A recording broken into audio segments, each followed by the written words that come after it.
You're listening to a Cult Talk Network podcast. Welcome, everyone, to a Cult Talk Net Christmas special. I am your host today, unfortunately, Michael Henty. I am joined today by Ben. Hi. And Eursa remotely. Hi. So Eursa sounds like shit compared to me and Ben, but it's fine. It's fine. Well, like you could soften it, but it's Don't just... I always sound like shit, though? I mean... You know what? I wasn't going to go there. But today we are going to be discussing Christmas movies, Christmas cinema, what it means to us, how it's infected our lives. Infected, is that the right term I would use? Affected? Nah, I like infected. I like infected, too. God, this is going to be a long episode. So that's what we're going to be talking about today. I'll kind of get us through this. So everybody, welcome to Christmas time. Yay! Ooh. Oh my God.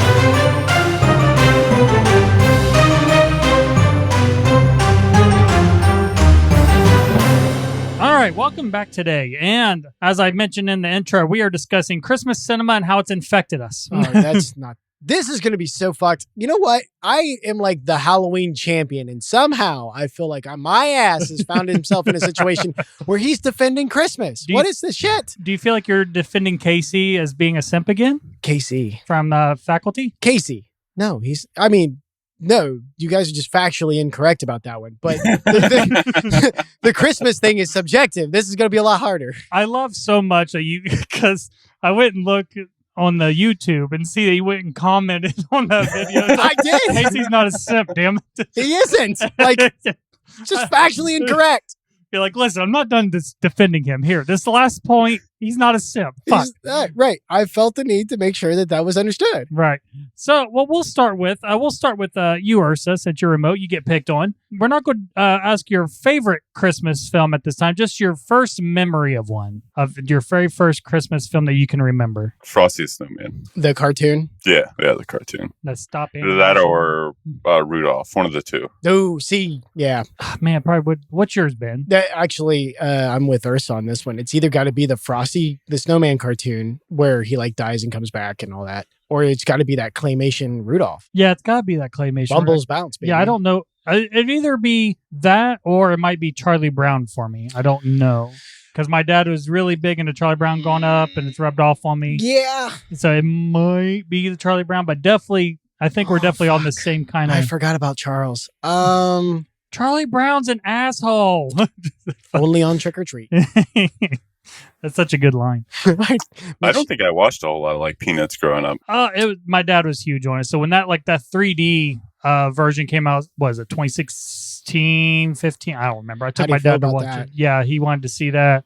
And I made sure to take him that for like his birthday or something. What do you think? Oh, he loved it. Oh, The movie was kind of like he said, because I don't know, like a culmination of like all the Peanuts cartoons kind of squished all together, like as a strip. Jesus, your dad is so into Peanuts, he knows the fucking timeline. Yep. Wow. I got him a Snoopy Nutcracker one. Yeah. Hey, that's mad respect. Snoopy's his dude. Mad respect. So what was not your favorite, now we'll move on to not your favorite Christmas film today. What was your favorite Christmas movie as a kid? Christmas Story. It might translate to today. Really? A Christmas Story. That surprises me. Why that? I watched that. I don't know. It was just like always on. So, I mean, it was just like kind of almost like a tradition for a long time to watch it. Now I don't think I could stand watching it, but yeah. Yeah. So we actually had it on VHS. So we weren't even aware until way later that it was like a 24-hour thing or whatever. So we definitely had the tradition of watching it. Probably my favorite growing up. That's tough. It is probably either A Christmas Story or, oh fuck, what was the name of that one? I can't remember. Shit. Oh, well, I'm glad I brought it up. Nope. Miracle on 34th Street. With the black and white one or the other one? No, the one that had the grandpa from Jurassic Park. Was that Matilda in that? Yeah, it was. I really liked that one because that was a good one. Because I liked him. And him as Santa for me as a kid was pretty cool. That was a really good one. Shit. No. Fuck. I said the magic word. I said Santa. The Santa Claus was my favorite Christmas movie of all time. Oh, God, that was a good one, when I was a kid. Yep. Tim Allen's Now I think we're running into the thing with like Christmas movies is like there's a lot of good ones that we all like. The Santa Claus was my favorite growing up. Right. I like the Santa Claus. I think as a kid though, because I luckily got to grow up with it, kind of was the Home Alone. Came out the year I was born. Yeah, Home Alone was a good one. Yeah, Home Alone. I did eventually grow into liking Home Alone 2 more than the first one. Just I had a fondness for New York after a while. I think Lost in New York was the better movie. But I think Home Alone, the first one, was the more Christmas of the two. Yeah, that's probably fair to say. Yeah. So what it brings us today, what is your favorite Christmas movie today? Go ahead, Ursa. Say it. Say Die it. Hard. I knew it! Son of a bitch! We'll get into it. Fuck As me. you can tell, this is going to be very touchy when we get to it. I do. He's going to say that son of a bitch. We've gotten, 5 minutes into this recording? We're doing good. What's yours, Michael? As of today, it'd have to be it'd probably still be like Home Alone, unfortunately, because I don't know. Why is that unfortunate? Just because I like to think there was something better came along eventually. Because I do like. Hell no, Home Alone's a classic. Of course, I do like the Jim Carrey Grinch. Also. I do too. I think that's gotten a bad rap. Or lately. Polar Express. Polar Express. I love Tom Hanks. Oh, shut up. Polar Express was pure fluff. I like fluff. You're talking to a guy like romantic comedies. So whoa, Jesus. We're going to have to talk about that at some time. Ursa, help him. I actually like some romantic comedies. I mean, yes, there's no such thing as a genre that is completely just that's got that's just all garbage. Right. You can find something. Yes. I will stipulate that. Sure. I like, I'll throw you one. I like, The Proposal with Ryan Reynolds, Sandra Bullock, and Betty White. Oh, yeah, that was funny. I mean, you throw those three into a movie, it's going to be funny. I don't care what the topic is. Which, speaking of rom-coms, it kind of runs us into Hallmark films. What is our feelings on Hallmark films? I think I know the memes, but I don't watch them. Have you watched any ever? Probably. I mean, when I was younger, probably, I imagine. But I mean, because my mom was, really into that kind of stuff. But because I know I'm going to be watching that one with Bruce Campbell with Tyler at some point. I will, because I don't mind. I grew up in that Christian household, so I grew up with the demographic it's for. So listen, my parents are and were as Southern Baptist as it gets, and even they wouldn't watch that shit. They're just like, no, this is terrible. Yeah, they're like, why? We have these other movies like The Christmas Carol and The Christmas Story and on 34th Street. Like, why? No. I like the people like because I kind of get to like with music, where people complain, not necessarily complain, they critique about like Hallmark films being like the same in every one. I kind of use it to like pop music as well. It's like people complain that pop music all sounds the same. I was like, well, that's kind of the goal. Like they're feeding that monster. Like this, you're going to be mad at them for accomplishing what they set out to do. Yes. Oh, I'm not mad. It's just not my cup of tea. What is your cup of tea? Die Hard? Die Hard. And we'll get into that.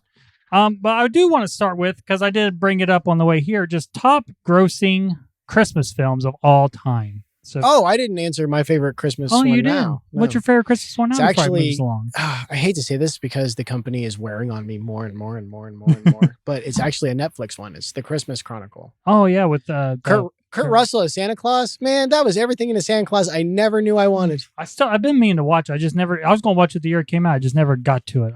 He is a phenomenal Santa. What is that rated? I've watched that. Is it like a PG kind of thing? Yeah, it is. He is like, damn. I mean, Kurt Russell is amazing anyway, right? The guy has been in every type of movie known to man.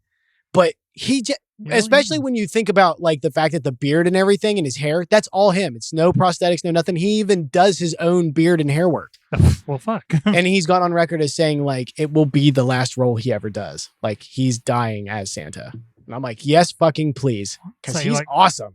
Because they made the part 2. Yes, they did. It's not quite as good as the first. The bad guy is not as good, but Goldie Hawn is his wife, is Mrs. Claus, which is awesome. Do they have plans for a third one? I haven't seen any yet. God, I hope so. Maybe. All right. So I'm going to kind of go through this list to kind of get us just an idea of like what are top all-time Christmas films. Oof. Just as far as grossing goes, I guess. This will be interesting. Right. This is like a top 15. So starting at 15 is Arthur Christmas. I never watched that. Bailey was talking about that the other night, an Arthur Christmas or whatever the hell it is.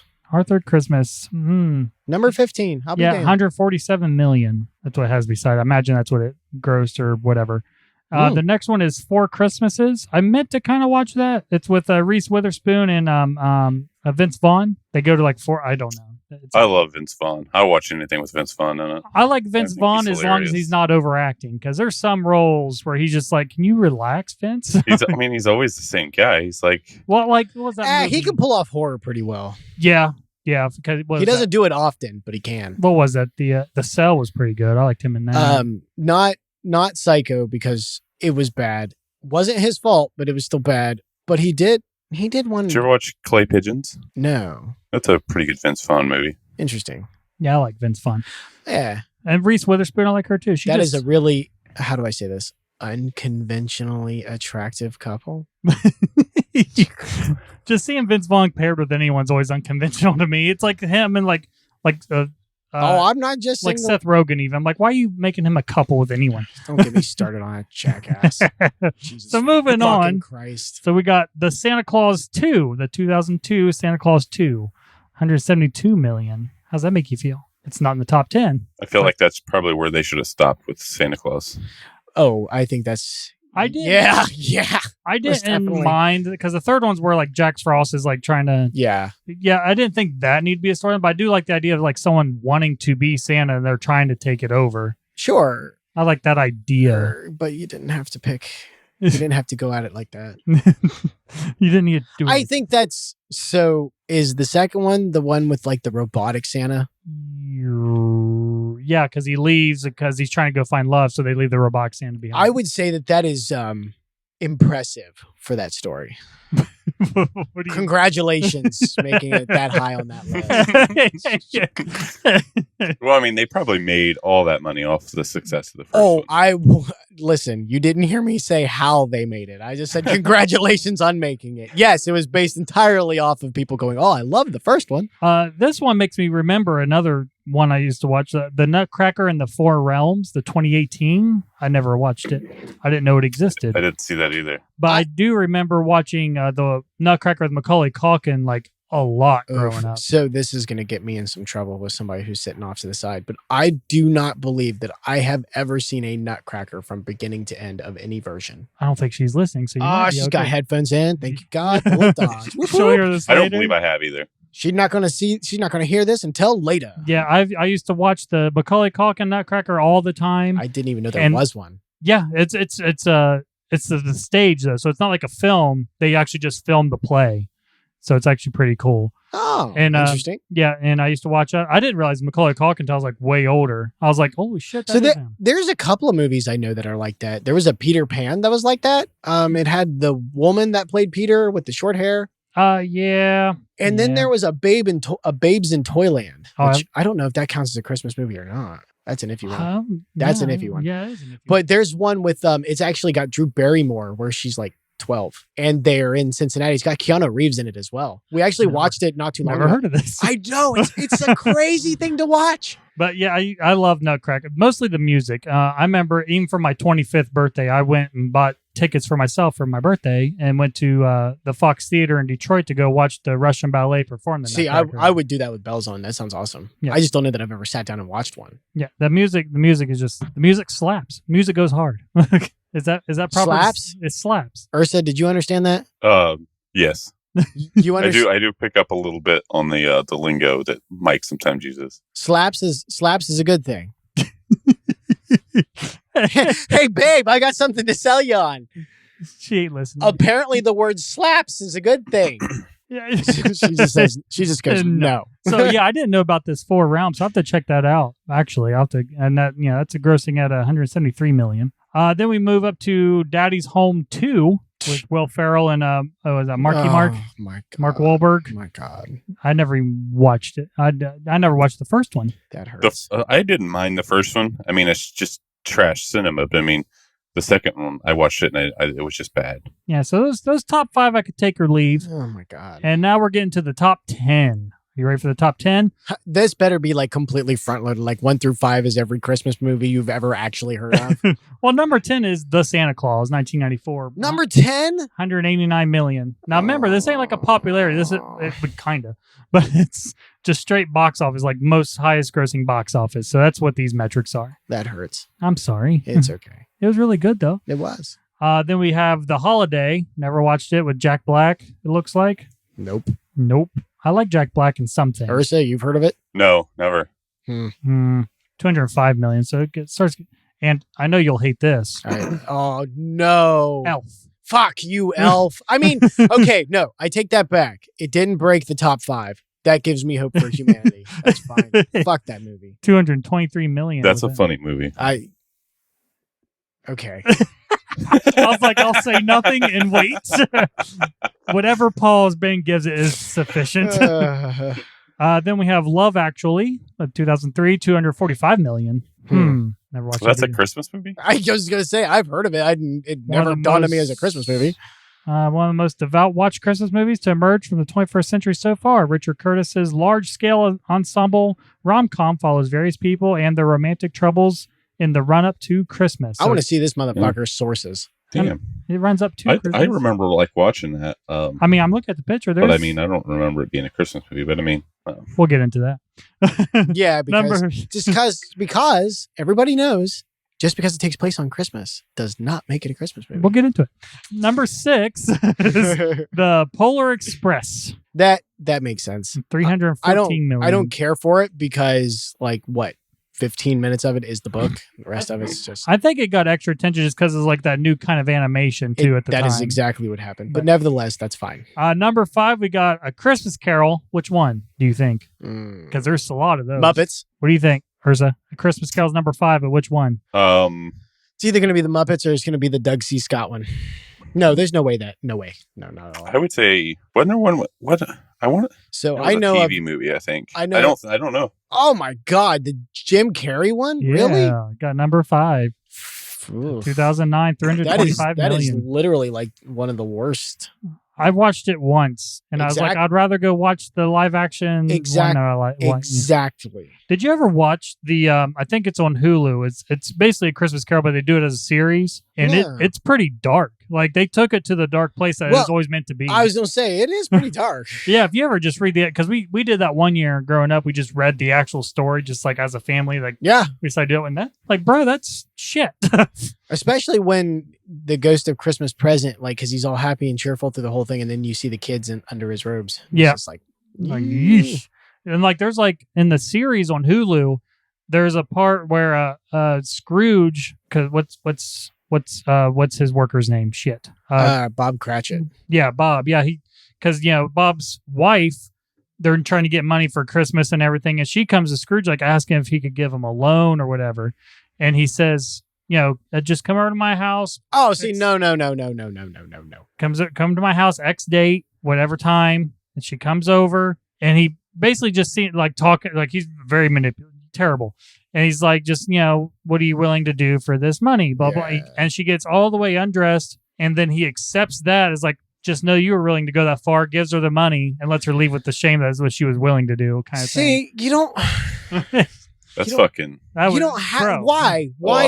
There's no reason to do that. I enjoyed watching the series as a whole, but it's it went to the point where I think they took it too far, where you couldn't forgive Ebenezer Scrooge for anything. That's what I'm saying. That's why you don't do that. It's at least let them be redeemable somehow. Modern Hollywood has such a dick-sucking complex about making the most horrific people the heroes of their shit. Yeah. I don't get it. Number 4, we got Home Alone 2, Lost in New York. Boo. 1992. That makes me happy. 358 million. That's a lot. Jesus. Hey. And we still haven't seen Home Alone 1 yet on this list. I know. It better fucking be there. Number 3, another appearance by Jim Carrey, The Grinch. How the Grinch Stole Christmas. I didn't see that coming. That makes sense. $363 million. I remember that being a big deal when it came out. The number 2, Home Alone. Number 2? Yep, 476 million. Damn. I haven't looked at it yet. What would number 1 be? If we had highest grossing Christmas film at all time. Oh, it's gonna be something stupid. Something But stupid. number 2 for Home Alone is pretty good. What's number 1? What do you think, Ursa? What do you think number 1 might be? I don't want to look because I don't want to spoil it for myself It's without not guess. Doug C. Scott. It's George C. Scott. I don't know. I swear to God, I don't watch a whole lot of Christmas movies, guys. Oh, whatever. Once we start talking what is about it called? What is it called? Wait, the Turbo Man. Oh, movie. no. Where's that at? Oh, No. Jingle All the Way? It's not gonna be Jingle All Yeah. the Way. Oh my God. I don't think it's like- going to be number 1, but where's it at? It's not on the list at all. No. No, dude. God People damn it. That's some bullshit. people hate that movie. God damn it. I didn't That's a want good that to be movie. number 1. So Fuck. What is it? It's that fucking new animated Grinch with Tyler the Creator and bullshit. Oh, God the Benedict damn Cumberbatch one? it. Yes. That's the number 1? God damn it. Wow. God Come on. damn it. I Come would on, guys. never have guessed. I would have never. So fun fact about Turbo Man, I actually got to watch part of that be filmed. 512 million. Go I on. was visiting my uncle in LA when they were filming the ending with all the parade. Oh, nice. And Cool. And we were doing a Universal Studios tour, and we had to pause because all the floats and stuff were going by with like Arnold on them, and all the crowd was there. It was like, I think it was probably at least in the upper 80s that day. They're all dressed in hot. parkas and all kinds of shit. And That would be a rough job. And It would be. Schwarzenegger, he's in that leather. He's in that latex Yeah, rubber ugh. suit. Yeah. Ugh. But I mean, I didn't get to see, like, I saw him, but he was basically like a red blur, right? Like we were way back there so that we didn't affect the sound or anything. But Man, I'm just I had pictures of it somewhere, but it just looks like a big Christmas parade in the middle of Hollywood in really bright weather. I'm just so upset that Grinch is number 1 top grossing. I mean, so be it, I guess. I mean, but Benedict's a big draw. I tried listening to the Tyler Creator's rendition of like "You're a Mean One, Mr. Grinch," and it's. I know people hate me, but I did not like it. It was terrible. I don't think I've seen it. Ursa, have you? I have not. I never watched it. I just heard the watched- song. I just listened I to watched the first Grinch, Who Stole Christmas. That's as far as it goes. I'll watch anymore. the first. I don't even think I watched the Jim Carrey one. Ooh, man. the Jim Carrey. I like the one's Jim pretty Carrey one. Yeah, I it's think. pretty good. Yeah. What's up? Did you guys ever see the spinoff? What was it called? Halloween Comes to Whoville. No. It's on YouTube. You can watch it for free. Oh, wow. Same animation and everything, but it is unsettling as fuck. Why is it unsettling? Just because, well, they never released it. And when you watch it, you're like, yeah. You're not finished? Or... No, it's just like the way they chose to go about it. And then the fact that it's on Whoville just comes off kind of creepy. More creepy than what they intended. Oh, that's fair. Yeah. It's But anyway, like yeah, they tried. there's a spinoff called Halloween. I think it's called Halloween Comes to Whoville. But All right. anyway. And I now like to take a time to think about some not abstract, but some more probably forgotten Christmas films. Because like one come to mind is like the one with the Jonathan Taylor Thomas. Oh, I'll be home for Christmas. I'll Be Home for Christmas. I find that to be like a forgotten one that people don't talk about a lot. But I really enjoyed that. That was a really good film a Christmas movie that I watched. Reindeer Games. I don't. Shut up. I never watched Reindeer Games. Listen, you can make an argument for Die Hard. I'm not going to fucking entertain this notion with Reindeer Games. Get out of here. They're wearing Santa Claus out. Shut up. It's in the winter. So what's a forgotten Christmas film of yours, Ben, that you don't hear people talk about it? Like not necessarily, like people should be talking about. It's like, yeah, people just forget to mention this, and it was a good film.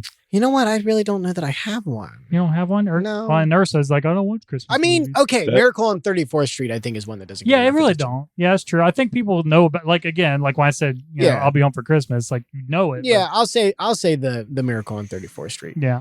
There's another like old claymation Christmas cartoon, I guess you would say. It's got like Old Man Winter in it, and Year I don't Year know Without what a it's Santa called. Claus. maybe. That was a good one. Yeah, it's got Heat Miser and the Winter. I've listened. I was at work the other day torturing my coworkers. I was like, it just popped in my Mr. Yeah. White Christmas. I played those right back to back, Mr. both of them. Snow. Oh my God, I'd have to bludgeon you to death. I'm sorry. All right, so now let's start getting into what's going to make, you stuck with us this long. You're about a half hour in. Congratulations. Sorry. Now let's make it spicy. So let's first start. Do we want to use the internet or not? Let's start there. When we start trying to define what makes a Christmas film, do we want to use the internet as references or not? Or do you want to come to our own consensus? I don't care what the internet's consensus is. They're I allowed to think- be wrong just like everybody else. I just think need to know it's if I got a tab open or not. That's all I need to know. pretty subjective. Yeah. So So we'll I just. I think if we start looking on the internet, we're going to get a lot of different opinions, just like literally everything else. That's fair. So we'll do it between us and our listeners, our tens of fans. That fucker. Thanks, guys. I appreciate the tens of fans that joined. If us you on. don't know what we're talking about when we reference our tens of listeners, go check out the Minnows Mind YouTube page. yeah, that's funny. It is funny. We are getting more. I do appreciate because we are getting more people to come out and interact with us on our social medias Good, and stuff. good.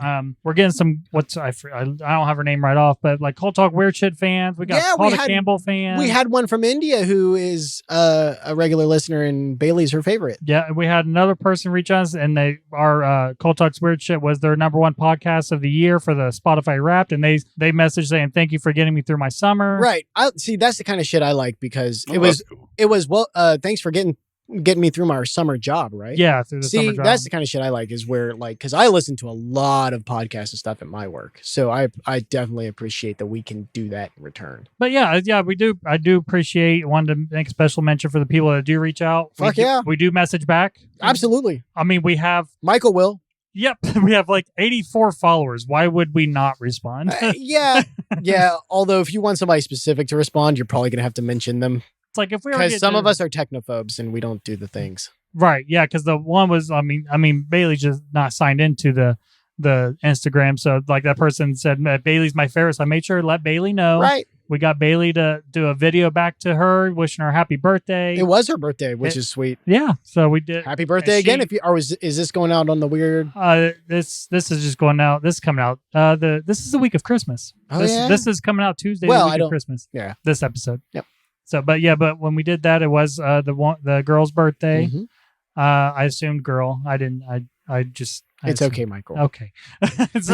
so who would like to go first on? Let's start setting ground rules for what makes a Christmas film. Okay. You going first, Ben, or you want Ursa to go first? You want me to go first? Sure, I'll go first. All right. What the hell? So we'll start laying some groundwork. Okay. So for me, what defines whether or not a movie is a Christmas movie versus just taking place in Christmas is how integral is Christmas to the plot. If you can remove Christmas from it and it doesn't do any damage to the plot, in my opinion, it is a movie that takes place during Christmas, not a Christmas movie. Well, okay. That is the difference, in my opinion. Do you have any more groundwork for it? Not necessarily. Or is that no. pretty much got That's pretty much it. it? What do you got, Ursa? I think if it takes place during Christmas, has Christmas theme, like say mom and dad go cut down a Christmas tree, or somebody uses a Christmas tree to fucking stab somebody in the face. Whatever, it doesn't matter. It has Christmas carols. If there's Christmas music, then it's a Christmas movie. I like to add the family value. Did you already say family values? I think family values is like one that people try to hit on. It's like where's the Yeah. family Is it value? integral to the plot? Not everybody has family, but they still celebrate Christmas. Right. But the idea of goodwill towards men is part of a family value. It's the idea of treating everybody as if they're brothers or sisters, depending on the gender. That's part of Christmas, or at least it's supposed to be. Okay, yeah. Let's assume first. We're assuming the best version of the holiday. Yeah, we are assuming. We're just going to stick with the assumptions of all that right there because I'm with that. I'm with it. So we're just assuming that people do treat it as such. We know they don't, but we're assuming as such.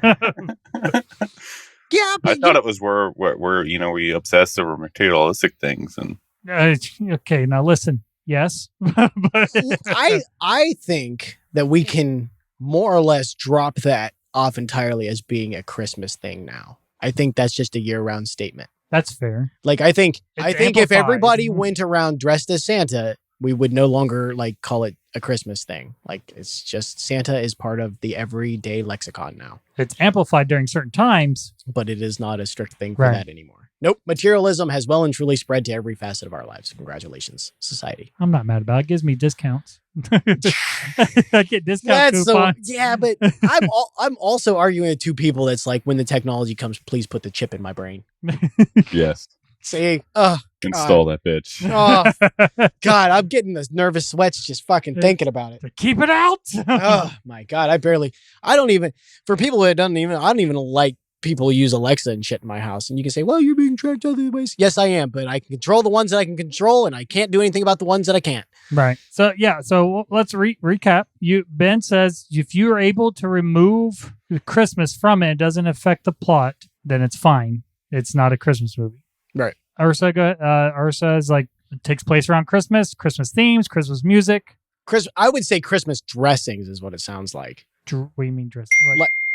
That was Oh, who Jesus. didn't silence their phone? See, the thing is, it's linked to my laptop. So that loud ding is just me getting a message to my laptop as well. Well, don't do that. I don't know who that is. But anyway, so they interrupted for no fucking good reason.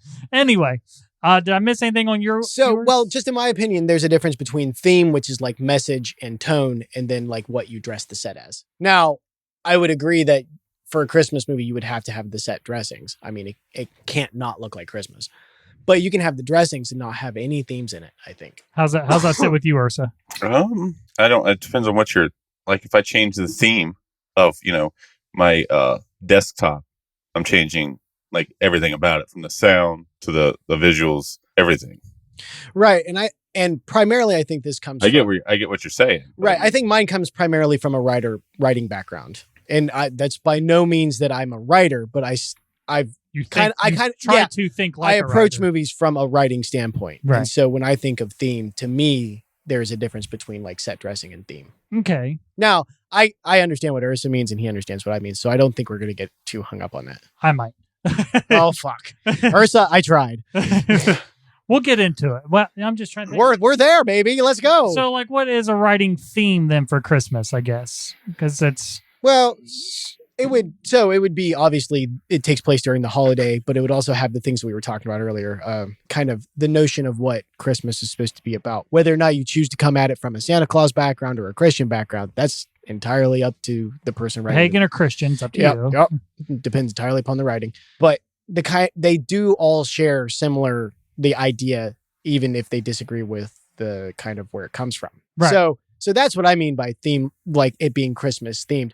I would argue that you could have a movie that's Christmas themed that's not a Christmas movie. Oh, would be a probably good example of that. I never watched Black Christmas, but would Black Christmas be like that? No, unfortunately, that is a Christmas horror movie. But I can't say that I hate the genre exists, because right behind Christmas Chronicle for me is Krampus. And that is definitely a Christmas movie, but it is definitely a horror movie. So, okay. I think we got at least enough groundwork to get into it. We might have to redefine some things as we move on. But what started this episode to come to fruition was that in our group chats, we was discussing a thing. It was mentioned in passing a couple of times. Ben just like, no, it's not. And I'm like, yeah, it is. We move on. Then one day Ursa jumped over like, well, yeah, it is. Ben's like, no, it's not. Ben's like, you're both wrong. And then Tyler's like, this should be part of a podcast. Yeah, so blame him for this. Yeah, blame Tyler. As for anything that's terrible, just blame Tyler. I mean, fine. oh, great and terrible possum. So the question is, first that we're going to answer, is Die Hard a Christmas movie? No. Ben says no. Yes.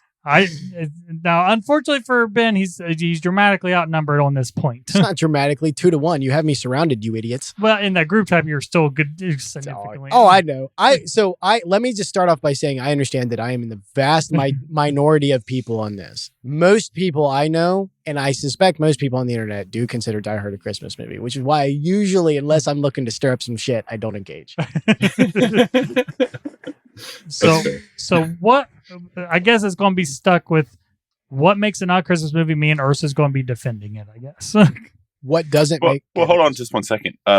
You said family values, right? Yeah. So is that are there no family values in Die Hard? But you'll also recall I said you can have Christmas themes in it and still not be a Christmas movie. But so far, it's checking one box. So what box is it not checking? Let me tell you why I don't think. I can explain this real simple, why I don't think Die Hard is a Christmas movie. I think you could remove Christmas from it entirely, and it changes nothing about that movie whatsoever. He would have never been there. Yes, he could have. Well, then why wouldn't he be there? It doesn't. I mean, it doesn't make sense. Assumptions. So no, I mean his family is there, and he's not there. Literally, he could be going for a visit. He was a terrible husband and father. He's not coming for a visit. But still, it doesn't change. It doesn't change because it's Christmas. It's like it's not even hardly a detail at all. Like it You doesn't. go into Die Hard with a Vengeance, and he still hasn't talked to her. Well, that's what I was about to get into. Do we look forward to No, other films? Or absolutely no? not, because that's not something you consider when you're writing. Get out of here. Yeah, I was wondering, it's like, because definitely future tense, it's like, he didn't go back in the summertime, so it was Christmas driving back then. Right, but all we have for a point of reference in this movie is that him and his wife don't get along. We have no idea what kind of father he is, and in fact, contrary to belief, it shows that he brings his daughter a present. So Yeah, fuck his son though.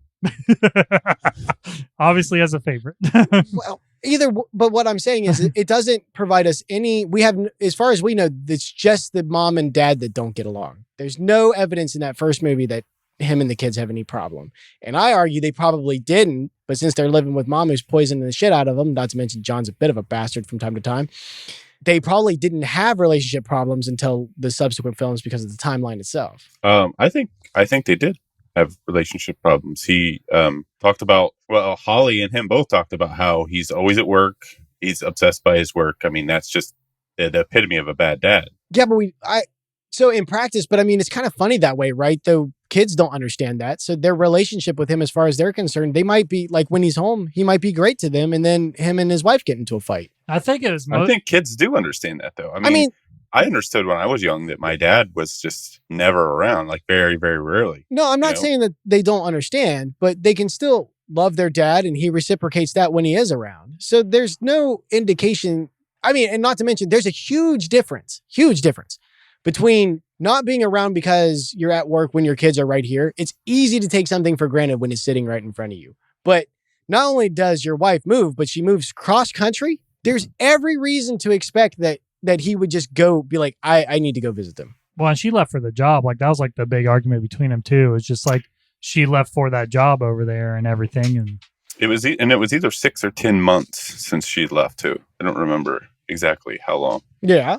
But it was either 6 or 10 months. And he even says in the movie, he just thought she would fail and come back.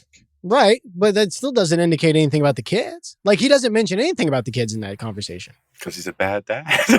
Well, I mean, so often parents that are shit-talking the other don't mention the kids in the same breath unless it's in a negative. I would argue that the fact that he's shit-talking his wife and chooses to leave his kids out of it could be a positive. Yeah, I vote that they both have good relationship with the kids, but it's just, we don't get the representation of how the kids feel. Right, that's what I'm saying. We don't know. Because that was like made a point to be like, they didn't want to have kids in the film. Because even from the beginning, they only showed the kids just for the one scene, really. Yeah, right. And they only hinted toward it sooner because she left the nanny home when she was talking to a nanny.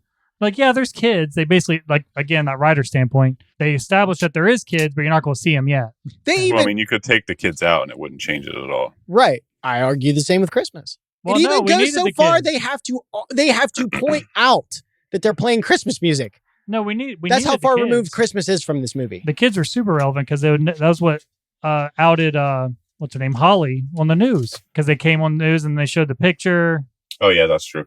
Yeah, but they had the picture already, so you could have easily had him see the picture. Well, it'd been no reason to show the picture, you know. Well, I think you once just don't they have found out you just his don't have her name, set it down. It's sitting right there. Hans is not an idiot. Well, once they found out his name, and the news reporter could have done, which is also a good point, that it probably was a good relationship with the kids and everything, because like she kept that picture up for the kids probably. Well, it was in her office. Oh, I think that picture was in the office. Yeah, that's what I mean. Yeah, that's what I mean. If they never outed the kids on TV, Hans could have seen that picture, and it's him and her together. Right. He had already I don't know why it took him that long. I mean, why is this picture turned down? This is like the only picture. Why is it turned down? Well, I would argue that he didn't have a reason to even really care. Like, so what? She put a picture down. She's mad at one of her family members. What fuck does he give? Right. But when she comes in to ask about, after he killed Takagi, she comes in to ask about bathroom breaks and taking a pregnant lady into the office. She looks behind him at the picture that's down, and then he turns around and looks at it, but he doesn't bother picking it up. He's probably just wondering. Yeah, he was kind of derpy. Yeah. Okay. Slight derpiness. I remember that. I don't remember her nodding toward the picture, but I haven't seen Die Hard in a while. But yeah, he probably should have picked up on that one. Yeah. Although that doesn't have anything to do with Christmas. Well, you should know this would get off on a tirade anyway. I mean, absolutely. I but- vote he's there for Christmas. He's definitely Well, I there. mean, he is, yeah, because the movie states it. But I'm arguing that if he wasn't, there's nothing about that movie that changes. I think if you On a fundamental if level. you change that it's not Christmas, if you change it, he's not in town for Christmas. He's not coming into town. He hasn't been into town yet. Well, then, okay, could we assume you could just say he didn't come for Christmas? Now he's coming in the summer. They're like, why didn't you come for Christmas? I thought you would fail. It's the same conversation. The movie happens in the exact same pattern. He gets into No, I think Christmas is the catalyst to make him go. Well, yeah, I mean, and there's a Christmas party. not based on Not to anything tell that me. we've seen. Well, we're arguing that he has a good relationship with the kids. Like, I don't want to be away from my kids for Christmas. I mean, I done missed the And whole the summer. party had nothing to do with Christmas. It had to do with a giant merger they were doing. It just happened to take place on Christmas. And It's they a even Christmas say party. that it's dual purpose party. No, yes, because it happened to happen on Christmas. That's what that means. If you remove one, they're still having the party. Christmas is not important. But it helps. But how would you decorate? What does decorations doesn't like? Okay, what does that affect the movie whatsoever? We've never had the ho ho ho line. Yeah. He has a Now I machine have a machine gun. Ho, ho. gun. I knew he'd get close to the microphone for that too. That listen, iconic line. I hate arguing against a movie I love. But Jesus, this is such a. Well, you're not arguing against the movie. You're arguing with the movie. I mean, I kind of am. Because I'm saying like that's an iconic scene, certainly. But like ultimately, all it does is show that John's witty, and there's plenty more scenes that do that don't touch Christmas. Yippee-ki-yay, motherfucker! All of that stuff. Then we got all the music. You mean when they have to point out that they're Jingle Bells. It opens to Jingle Bells. they literally have to write in the dialogue, "We are listening to Christmas music." That's how far removed Christmas is from this thing. They're like, Oh, "We when could, it's the rap song? I yeah." think that just goes to how unconnected John is with that culture, and not necessarily that it's. Well, Christmas I'm not. music. So I'm not saying that it doesn't have a purpose of being in the film. Although I wouldn't assume that that's Christmas music either. Yeah, because you're not connected to that culture. So you'd be like, "Don't you have any Christmas music?" Because it's Christmas, and Yeah, because he was looking for traditional Christmas with his kids. He's like, the California's not the traditional Christmas I'm looking for with my kids. It could be if you wanted it to be. Like what I'm just saying, like even the Christmas music is so far removed that they had to point out that it was Christmas music. Well, it's just because it was a rap song. No, I don't think that. Yeah, I think that's the only reason that's even in there, because it's I think that just shows John McClane's disconnect with that character. Okay, Let's be honest real quick. That character was unnecessary. that character was super unnecessary. That was Well, he punched out Black Hacker guy in the. Yeah. If you wouldn't have got him, he would was have got away. He was a nice way to tidy up a very loose end. Nothing more. yeah. And They even And had he gave him a ride home. They- at the end of the movie when it's snowing and there's Christmas music playing and they hop in the car. you said I don't remember it snowing though. It's not snowing. It's snowing, but it's not snowing. Oh, it's it's not like snow. from the. it's from It's the like the explosion. bear Yeah. Okay, yeah. I I was was so like, I don't remember it snowing. I was going to say it is, but it isn't. Yes, I didn't remember it. That was throwing me off when you said that before. I was like, I don't remember snow. I was like, No, Snow definitely wasn't snowing in LA. snow is in Die Hard 2. yeah. Die Hard 2, the movie that Die Hard forgot. Yeah. I mean, so Die Hard Vengeance is my favorite. Is But it Die really? Hard Vengeance is Yeah. it's the best sequel for sure. I think so. But I mean, Die Hard 2 is probably more in line with the original theme of Die Hard, but they just completely forgot about it. So when they made I think- Die Hard 3. I think if you would have swapped the order of Die Hard 2 and 3, that would have been like an amazing trilogy. Yeah. Because you do the follow-up, you do the plot follow-up in the second one, which is, Hans's brother. But then you revisit, you get some space in between the first and the second one before you do the I terrorism. can't remember the again. second one's about. I know What it's like at the Bo- airport or bothers me whatever. about the second one. So John is driving into forget what the airport it was. It doesn't really matter. It's New York. At this point, he has moved to LA. He's an LA cop now, and he's in town visiting relatives for Christmas. But then when we go to Die Hard 3, that they completely forget about that. He's back in New York. He's back as a New York cop. Actually, I think they even said like he quit and left. I think there's a line that said like ever since you left LA, you've been a real bastard or something like that. I may be wrong. Again, I watch Lethal Weapon way more than I do Die Hard. Which in Lethal all Weapon's honesty. a Christmas movie. It's more of a Christmas movie than Die Hard. That's certainly. How? How is it going to be more so? But then you could take out Christmas and it wouldn't change it at all. Two scenes, I think, cement Lethal Weapon as more. I was more of a Christmas movie. The scene where Riggs is getting ready to shoot himself and he's watching the Christmas Carol, because that's basically how he feels. Like he's by himself. He's Scrooge. He's all by himself on Christmas. I mean, yeah, he gets the classic arc of a Yeah. Christmas. He gets the arc of a Scrooge. There's that, and then they do wrap it up with like him deciding to join them for Christmas, which is the conclusion of his arc. Well, yeah, it was the conclusion of Die Hard as well. I mean, but they don't they don't have to be interchangeable. I was so it isn't the conclusion, because I mean it is, but only because, well, yeah, I guess you're right. You got me on that one. I think if your argument is that if you change major plot points. Yeah, but I would still I still argue that Lethal Weapon isn't a Christmas movie. It's just more of a Christmas movie than Die Hard was. Oh, so there's like a scale. I mean, everybody's got a scale on everything. If you're either No, if you're approaching, people are white and black about a lot of stuff. Well, I mean, you're not kind of pregnant. You know what I mean?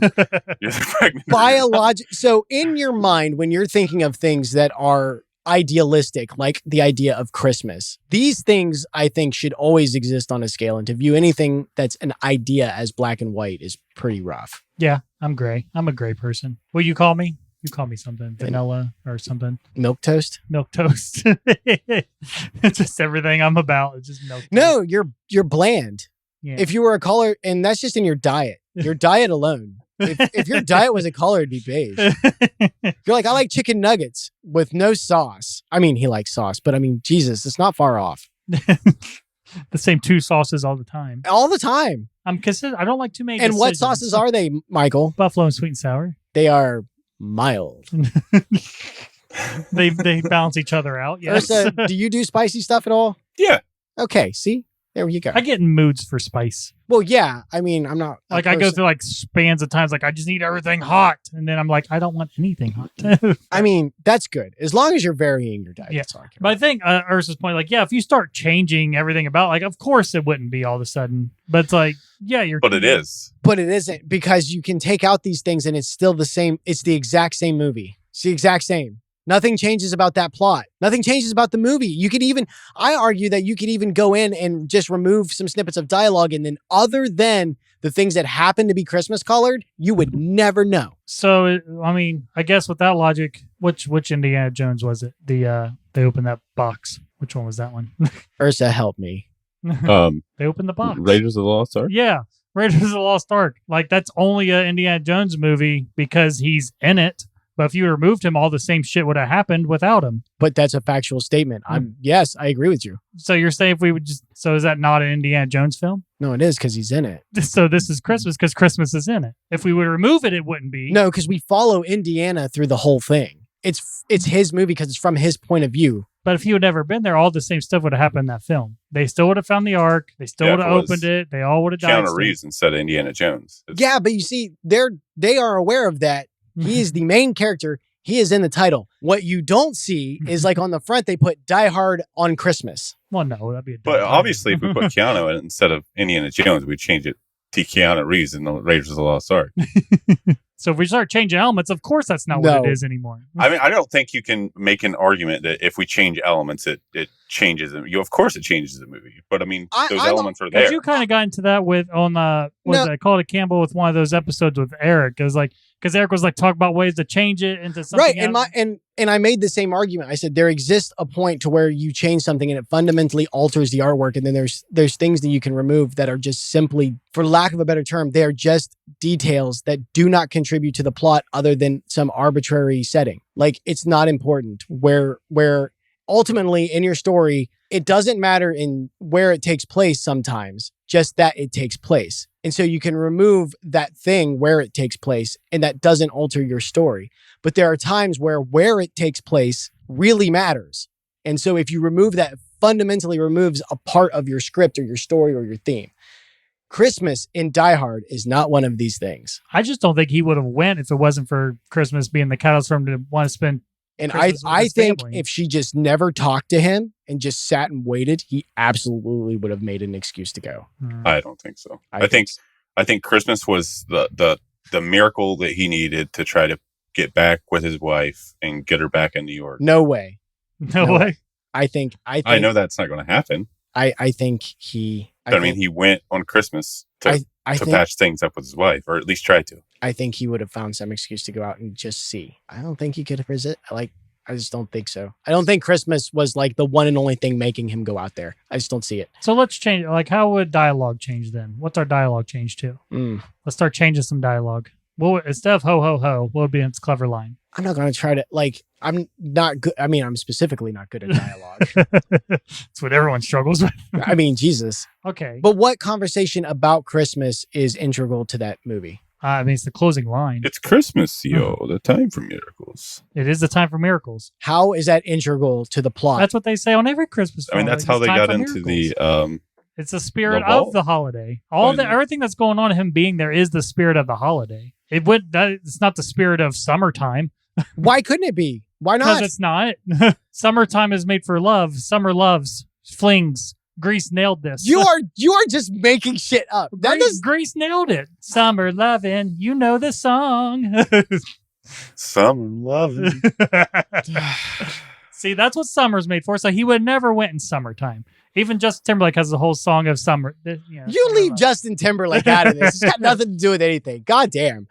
So all the theme of him being there is for Christmas. He would have never done this. He could have done it on Easter, I guess. But I doubt there. It could have been his daughter's birthday for all the difference Christmas makes in this fucking movie. But it wasn't. There are a lot of references to Christmas in the dialogue. I mean, you're changing basically the whole movie to say it's not a Christmas. No, the movie everything happens in the exact same way. It happens the exact same time. Han still takes over Nagatomi because they're still having the party, so everybody he needs is still there. There's nothing about Christmas that is special to the situation. So let's take it over to, because this is the argument people like to say, is like, okay, so if you're going to say Die Hard is not a Christmas film, then why is Home Alone a Christmas film? Well, I would say that there's a lot of things about Christmas that make Kevin realize that he needs his family and that he's missing them on Christmas. So as Christmas is a catalyst? Yeah, but it's literally specific. It's it's so important to the movie. It's the entire theme of the movie is missing your family on Christmas. Yeah. That is not Die Hard's theme. He's exactly missing his family for Christmas. That's why he went there. No, it is something that is mentioned in the first 5 minutes of the movie and then immediately dropped as soon as something else happens. Home Alone goes through time and time and time again talking about how he would just wants his family back. Could have been Thanksgiving. Could have been Easter. Could have been any holiday where he spent with family then. Right. Yeah. His family could have just went on. Right. And if they had, I would say it's not a Christmas movie. It is a 4th of July movie. Because the catalyst was Christmas. So, because they did. But yes, because they chose to make it important to make it a Christmas movie. Die Hard is not that. Die Hard is not that. That was the whole reason he went there. Yeah. It isn't. It's a 5-second blip on the movie. That's it. That's all you need to catalyst. No. That's the catalyst for the whole thing. Oh my God. No. Why do you need a whole That's monologue? The butterfly's wings, man. That is, yeah, if it was never That there. is an unproven theory at best. Get out of here with butterfly wings. If it was never there, then we wouldn't even have this. We wouldn't have this episode. So stop. Because it was the whole... And then but guess what? That doesn't have anything to do with Die Hard being a Christmas movie. Yeah, but we could easily just change. That's the thing with Home Alone. We could easily changed everything about it, and then it wouldn't have been. Yeah, but my argument is you don't have to change everything about Die Hard. Just like a bare minimum. Home Alone, you have to completely retold the entire movie. Since you watched Die Hard?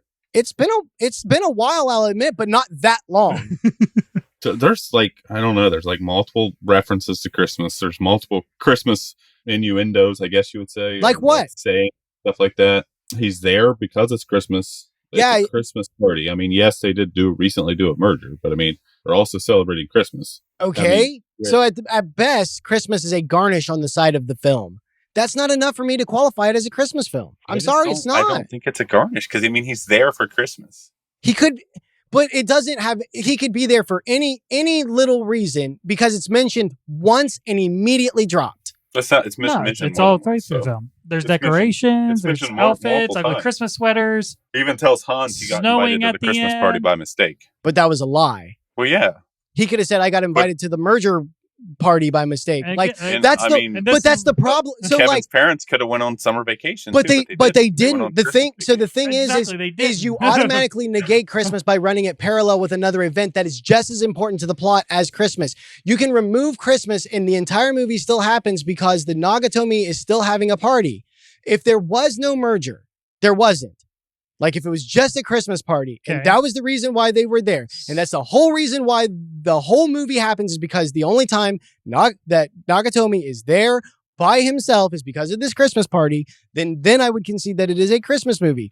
But the fact of the matter is, it isn't. But and in then- fact, all in likelihood, the CEO wouldn't even be there for the fucking Christmas party. Let's be Takagi's honest. there all the time, I would assume. Because His family, And then Home Alone, it could easily just been a summer vacation, and he still would have been invaded. and I would by have, the- and you know what? I would have called Home Alone then a summer movie. Yeah. It wouldn't be called a Christmas movie. But it But is a that's what I'm Christmas saying movie is- It that's is, there. because but it takes- Christmas is not because- integral to it. It is. It's part of the whole. It's the whole. It's like you remove the whole thing with his neighbor. He doesn't have a conversation with him in the church. He doesn't have that realization about himself. Like, Like, it was just a Catholic church. but he went in because of the Christmas music. No, he because- because he was because lost. of That's the been done in many '90s film where people just summer play. go into a church for guidance. Of No, some because sort. there's no indication whatsoever that Kevin and his family have any connection to a church whatsoever. Well, it's just the thing people did. That was a very '90s thing to just send people to a church looking for guidance. I'm not going to argue that. Mhm. Like tropes are tropes, right? But what I'm saying is, for that film, for Kevin, But it you was, got to take into account for the time. Also, it could have easily been just him going to church. I mean, it could have been, and if you remove that one thing, it's still Christmas is still proliferated throughout the film. Like the sum is larger than its parts. That's kind of Okay, that's so kind what of my else then? argument. Well, that's the thing because that's what we're saying. If we go through and change everything, Yeah, then it's not a Christmas film. But all my of a sudden. argument is with Die Hard, it's very, very, very, very minimal. Very minimal. I really don't think so. I think there's a lot of Christmas in Die Hard. I don't think so. I mean, yeah, if you go through and change it all, then no, it's not. I don't it's think not. you have to Because change you're it all. changing like every other thing that we're No, bringing up. you're bringing up like three things, and yes, I keep changing them No, because you we keep bringing them changed- up. We brought up way more than three things. I mean, I'll run through them all. It opens with Jingle Bells. Okay. He's going to a Christmas party to see his estranged wife. Uh-huh. Christmas music in the what do they call it? The limousine on the way The there. limo, yeah. No, that's a repeat because you're citing music twice. Well, it's just the theme continued. It's that overarching Yeah. theme. It's I continued. mean, I can bring up like a dozen different separate instances where Christmas is important to Home Alone. so we could that's change that's those. fine. But that's not what But- we're talking about. But that's though. my I mean, whole argument is that the sum is bigger than the parts. So if you Exactly. take like three things so from I Die can, Hard I can only announce things that are in the movie, but you can announce the proliferation of all the things. no, I'm saying that the amount of things in Die Hard is small compared to what is actually usually in a Christmas movie. I think the only reason it looks minimal is just because it's taking place in LA. That's the only thing that's really minimizing it is because it doesn't have the traditional look of what we'd see in New Hey, I'll York. be right back. Okay. Go to the door. Go to the door. Doggo. We're just full of dogs on all these podcasts, aren't we? Hey man, We have Tyler's little dog. We got Big Jip Do here. hey, you didn't put a picture of her snoring. I did. That's Tyler. I sent him the pictures. That's a Tyler thing. Oh, that lazy bastard. Yeah, I know it. So which one do you think is better, Lethal Weapon or Die Hard? I think Lethal Weapon's a better story. I think there's more to it. I don't think the villain in it is anywhere near as good as Hans, of course. Well, Die Like, Hard came first, didn't it? I think Die Hard kind of. Well, no, because that was. In I the don't think so. So no, Die Hard's it's pretty based off. close. So Die Hard's based off a book. Yeah. Well, yeah, but they changed some things about that. They most definitely did. Although, thank God, because like in the original script, it was supposed to be like an Arnold Schwarzenegger type guy. It's like, Of thank course, a lot God. of people criticize Die Hard now just because of the Reagan era Why? of it. It's about even down to the black limo driver. It's like only a black man can stop black men, and it's all about women should Well, I mean, that's 'Cause- not true. We had a black guy stop a white guy, and they want to bitch about that. I'd make the same argument that Hollywood's pulling the same shit now. then and stuff like the woman should have never left her man for the job. She because even at the end she says I'm Holly McLean. She's like, okay, I'm owned by this man now again. Oh, so that kind of like So theme. then I can only assume that the people making this argument have never actually watched the movie. Because never one time in their interactions between John and his wife does it ever frame John as being the favorable one. Oh no. Like, I like John. John's funny. John's the type of guy I would want shooting out of my tent. I'll have to link that podcast to you so you because they made a whole episode like going through it. They love the film, but they're like pointing out like all the Reaganist era stuff of it. But I mean, that's so. I think so. That's a good. That should have been the conclusion to this episode because you'd have got us all united against the bullshit. Like, I think we're all comfortable having a debate about whether or not Die Hard is or isn't a Christmas movie. And I think it's a debate that people have had for a long time. But if you're going to come at me and argue that Die Hard somehow is patriarchal because she takes his last name at the end, I'm going to slap the shit out of you and call you a moron. Oh, they had a lot of reason. Like, that's dumb. That's surface. That's surface. Apparently, I'll have to link you guys that podcast. Apparently, there's a subsection of people that like harp on Die Hard because the wife takes his name at the end and is like being owned by this man. And I'm like, Jesus fuck. She's only using her maiden name because it's a Japanese company. Right. She even says as much. Yeah, she says as much. And not to mention, like, can you think of a single instance in that movie where they're together and it's like, no, she belongs to him? I'm like, I think through most of it, she's willing to put his balls in a vice. Like, she gives as good as she gets in that argument. It's not like one person is screaming at the other while the other's in the corner. Jesus. All right, I forget where we left off. So we'll just keep this continuous and I'll just cut down some sections. I think we're in a loop.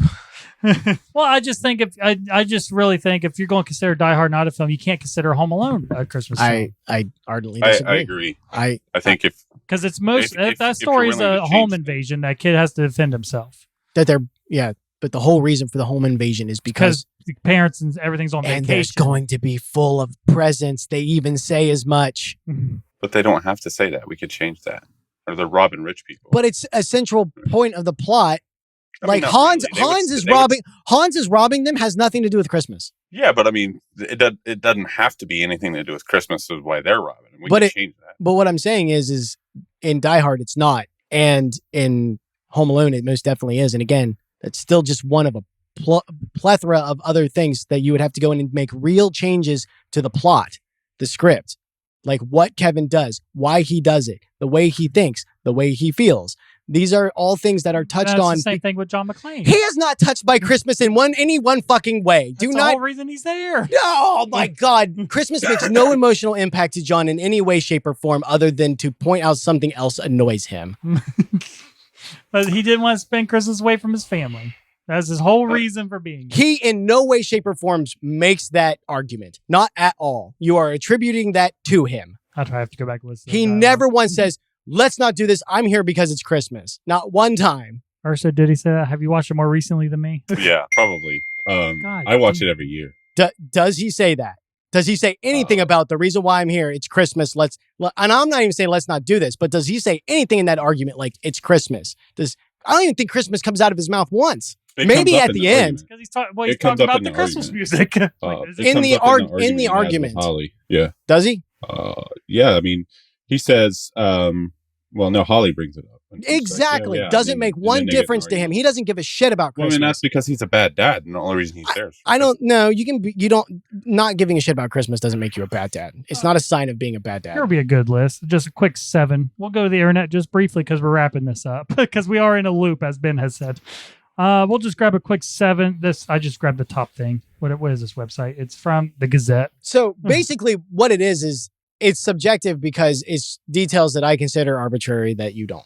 We find them important. Yes. Right. So that's why is Die Hard a Christmas movie is an argument that will never be solved. Number 1 takes place during a holiday office party. Well, I mean, 50-50, sort of. It has Christmas music. Granted. Okay, this one's dumb. John, no, out with it. I'm going to say it. You don't get to pick and choose. John's wife has a Christmassy name. That is stupid. See the company you guys keep. That's a terrible argument. see the company you guys are keeping. There are presents involved. Presents? John's LA cop buddy Al buys snacks cakes for his pregnant wife at a convenience store. Harry Ellis gives Holly a Rolex. Wait, what? I don't know. That could have been just because she's pregnant. Ursa, we both agree that was bullshit, right? That's that one's pretty bullshit. But Harry, he was not buying those for his pregnant wife. Harry gives Holly a Rolex watch. Doesn't have anything to do with Christmas. It's on behalf. It's thanks from the company because of the giant merger she did. And the FBI gifts. That's. Uh-huh. And the FBI gives Hans. This is a dumb list. The FBI gifts Hans Gruber because they were talking about that. You wanted your Christmas miracle. I give you the FBI, and they gave them their Christmas. But they didn't do that. It's Everybody not like got that. their Christmas miracle. It's got nothing to do with Santa Christmas. Claus makes an appearance. It snows at the end. The stats don't lie. This is a dumb list. I picked a dumb list. They say Yeah.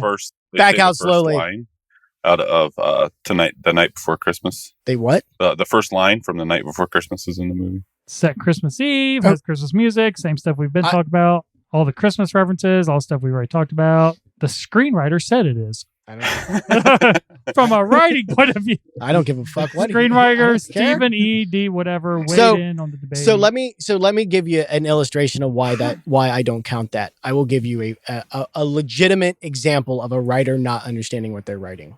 The guy who did the movie did the rewrites for Starship Troopers, wrote it to be fascist, or said that the story is fascist, when the guy that wrote the book equivocally says it's not fascism. So just because somebody writes something does not mean they understand it. and the writer's like spotting plus a woman is about to give birth features prominently, birth Mary, all that. Oh, fuck off. That is so reaching. It's all about family. So is Fast and the Furious. So that doesn't make it a fucking Christmas movie. Come on. Well, I mean, if you throw on some fucking Christmas music. Oh you my know. God. Hans Gruber is the perfect Christmas villain. That's bullshit. Is the German mastermind in charge of terrorists who are attacking Nakatomi Building. Much like the Grinch or Scrooge, his efforts to ruin Christmas fail miserably. Has And he absolutely meets a nothing sorry end. to do with Christmas. But that's the thing. The themes track across Christmas films. That's what they're saying. If you could compare the Christmas themes to other Christmas films, then the theme is there. No, absolutely not.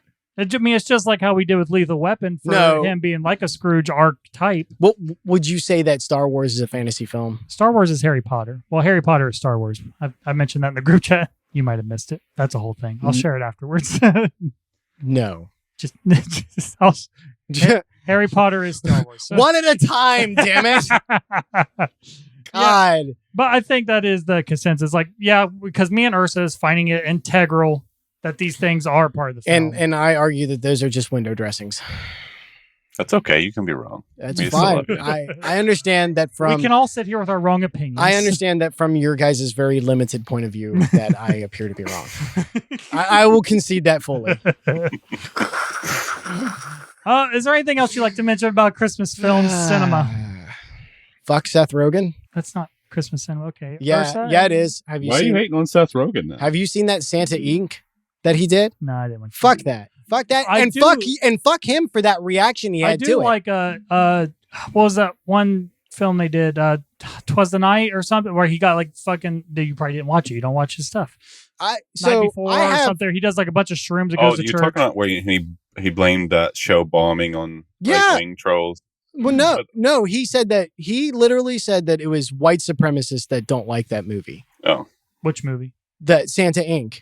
I never. it's like watched. Watch the a trailer. short series or something like that. Is Yeah, that right? and it's on Netflix. It's even it's nonsense. Mhm. It's basically he did Did you ever see Sausage Party? Yeah. He did that, but a Christmas version. Only he made it super duper men are evil. White men are evil. Although he fires the black guy. I mean, we're evil. It's fine. No. I like Sausage No. Party. So yeah, fuck him because you can put out whatever you want as an artist. That's fine. I don't have a problem with that. But when people voice their displeasure with it, you don't get to call them white supremacists just because they don't like your shit. You have to have a legitimate. I reason. agree with that. What do you mean? I thought this is America. It I think- is. Huh. That's the problem. Like, I think, it's like the Ghostbusters movie. They blamed that on. Yeah, that kind of shit. Listen, sometimes it's just a bad movie. That was a bad movie. I didn't I- watch it. I watched. So when I knew that was going to be dark shit, I heard And one. to be clear for the listeners, we're talking about the all-female cast one, not the one that just came out. We haven't seen that. I haven't seen that yet. I've heard good to middling things, and I'll take it. Yeah. If it's just middling, I'm happy. They tried. I believe that it was written with love. I believe that. Yeah. But when I heard that the dude cast everybody from Saturday Night Live, I was like, oh. ooh.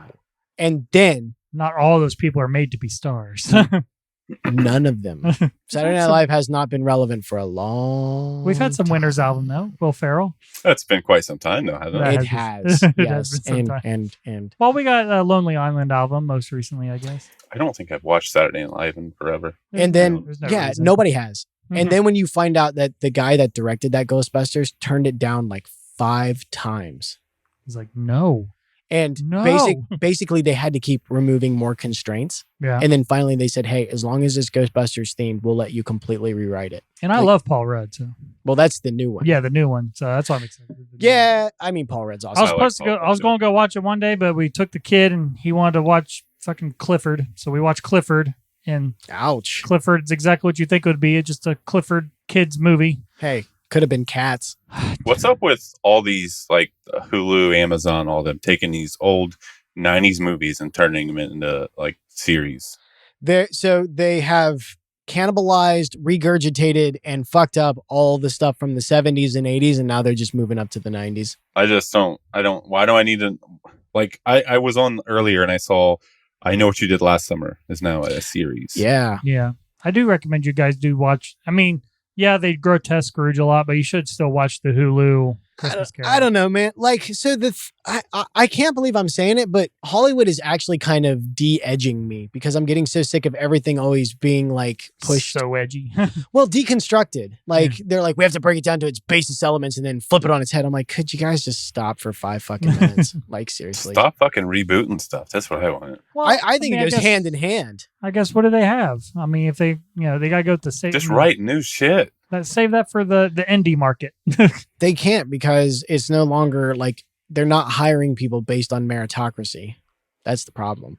Aw. They're not hiring people based on whether or not their shit is good. What was our most recent original good film, in your opinion?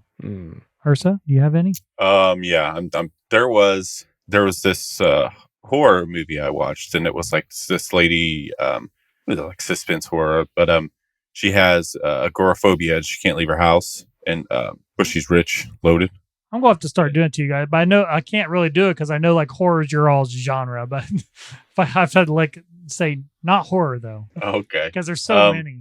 but let me finish explaining this. Yeah, one go first. ahead. So she has agoraphobia, can't leave her house, and these people come into like home invasion, rob her because she's loaded, and it turns out that her and her brother have been like serial killers. Oh shit! What's that called? I don't remember what it's fucking called. So He'll let us know in the group chat later. Yeah, that sounds. it was on Amazon, so Oh, that it sounds. was really good. I thought it That was really sounds good. interesting. I'll check that out. I'm trying to reach out beyond horror. But I know I was like that's hard for I can't really do it to you guys because that's your all's jam for sure. Like I don't mind horror. I like I watch most anything. I don't even know what my preferred genre is, to be real honest. Yeah. Porno show coming soon. Oof. But to be real honest, porn parodies are just hilarious. Yeah. Honestly, I'm gonna have to say that it's all horror because I think horror really is carrying the kind of originality right now. I think for me, it's just indie stuff in general, independent stuff. I don't care if like Netflix buys it, but if it's shot independently outside of mainstream Hollywood, I'm probably going to have more interest in it than horror the stuff that's coming out. Horror just bothers me because it is like the genre everyone believes they can make, and they can because I think at certain. I mean, again, I'm going kind of back on myself. Like the formula is so figured out, everyone is able to do it so easily.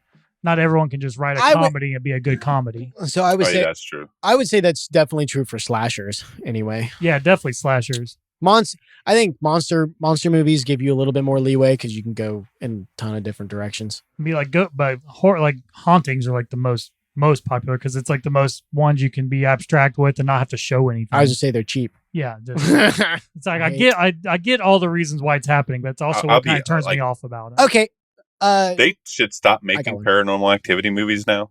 So Those first like 3. Well, I'll tell you what. I'm gonna wait and watch the new one because everything that I've heard is everybody's like, "Oh my god, like this is actually like halfway, like almost good." They did it because I really didn't like the first ones either.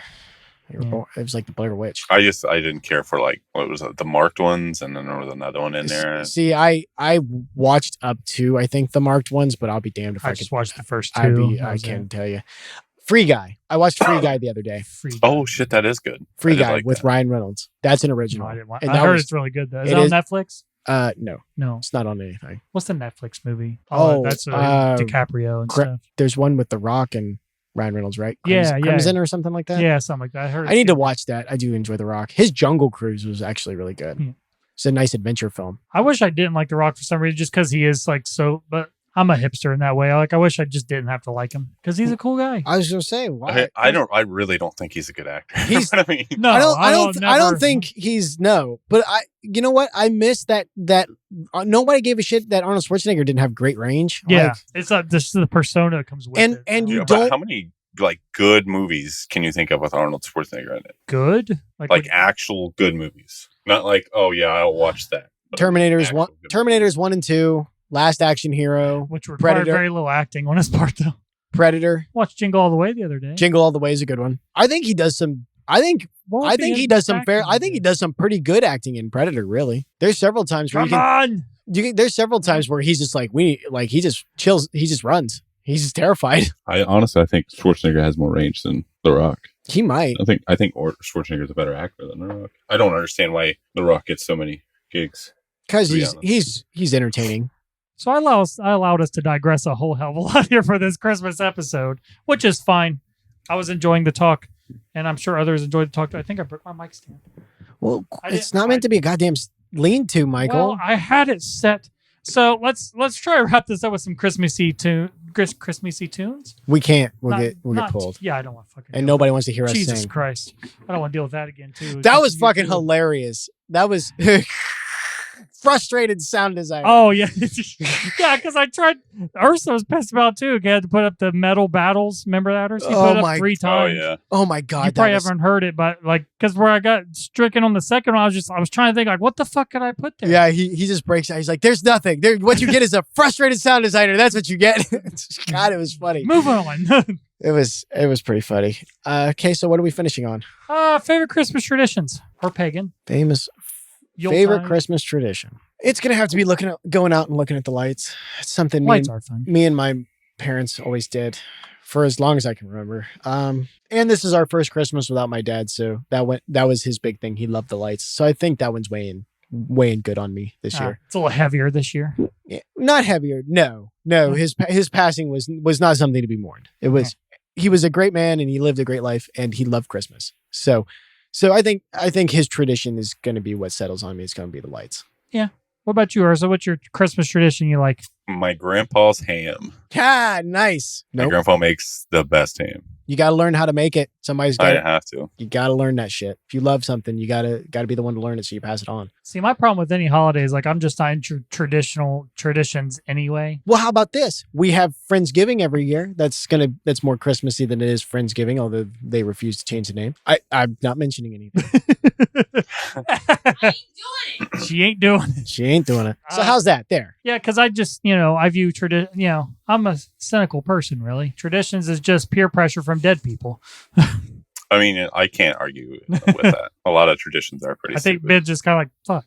I definitely can argue with that. I mean, so the thing is it definitely can be for sure. So, I mean, I guess I like the idea of, I don't know. It died as I got older, I guess. I think if it comes to the point where you're doing something just because it's your tradition, that's just stupid. Yeah, no, I will totally agree with that. If it has no meaning for you, set it aside because you're just wasting time and energy on the thing. That's basically what I need. I need to start my own tradition that I want to do every year. Listen, they tried that. It was called Festivus. I'll kill you. I'll do my own thing, not as a group. It would just be my thing. That'll Like, be the saddest fucking holiday ever. well, I'll do it with people, maybe. It's a holiday you enjoy by yourself. Sometimes it's better that way. Just Couldn't you just call it Masturbation Monday and just keep it as like a regular thing? one of my favorite trips I ever did was by myself. I went to Chicago for New Year's. It was a whole festival thing I went for, but because I had two people supposed to go with me, and then I'm not going, and I got to go to Chicago by myself and just do whatever I wanted without anyone else's agenda. It was beautiful, really. That's a tradition I'll start. Going to Chicago for Christmas. Could you pick me up some green treats while you're there? Sure. Phenomenal. We used to go to me and my college friends, even after college, obviously, but we used to go to a different city every New Year's Eve. I did New York for But, New Year's Eve one year. I've Definitely. never been to New York. I have never been to New York. I don't like huge crowds. I- I- It was fucking crowded. For sure. I would love to go just to have seen it and to be there, but they got to get some of their shit figured out first. So neither Yeah, one of you- you have ever just been there? I've been to New York. Oh, you've been to New York? Just not for New Year's? So I have been all over the I've been all over the United States if you head west. I have not done anything east of us. I haven't made it all the way to California, and I haven't made to the northwest yet. I've done a lot of west. Basically, the only things I haven't hit in west is like New Mexico, Arizona, and Texas. I've never been to Texas either. And I was pissed one year. I went because I went to New York for the two major things. Well, two major things. I needed to get there for the third thing. Went there for Macy's Thanksgiving Day Parade one year. Oh, that would be cool. It was pretty cool. And then I went there for New Year's Eve. But Ooh. I wish I would have known because they do the Rockefeller Christmas tree lighting 2 weeks after Thanksgiving. So because I wanted to go to Rockefeller and see the Christmas tree. Oh, that would be nice. But I didn't get to see it. To go to the lighting. Yeah. And they have like huge ornaments everywhere. Oh, yeah. Then Christmas. There's the picture of the Christmas Chronicles. Christmas Chronicles 2. Yeah. That is a magnificent beard is what that is. God yeah, I guess that'd have to be my tradition. Just because I was kind of, like you said, just going to look at decorations. Because I went up to Yaples Drive the other night. Oh, yeah. Hoping to see It's the Richie part of town. And fucking fail, bro. But they don't owe it to me. That's the thing. I can't be mad at them. They don't owe that to me. But it is just a fail kind of year for their Christmas lights up there. It's been a long time since I've been up there. But I mean, last time I was up there, it didn't like any...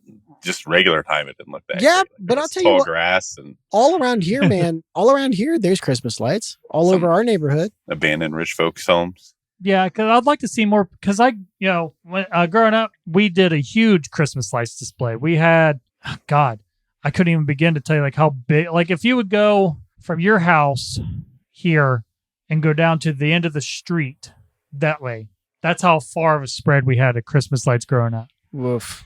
And Dad would take off 2 weeks of work to be able to put up all the Christmas lights. He would take the vacation time. Fuck. We had such a major display that like the West Virginia News came up one time and covered it.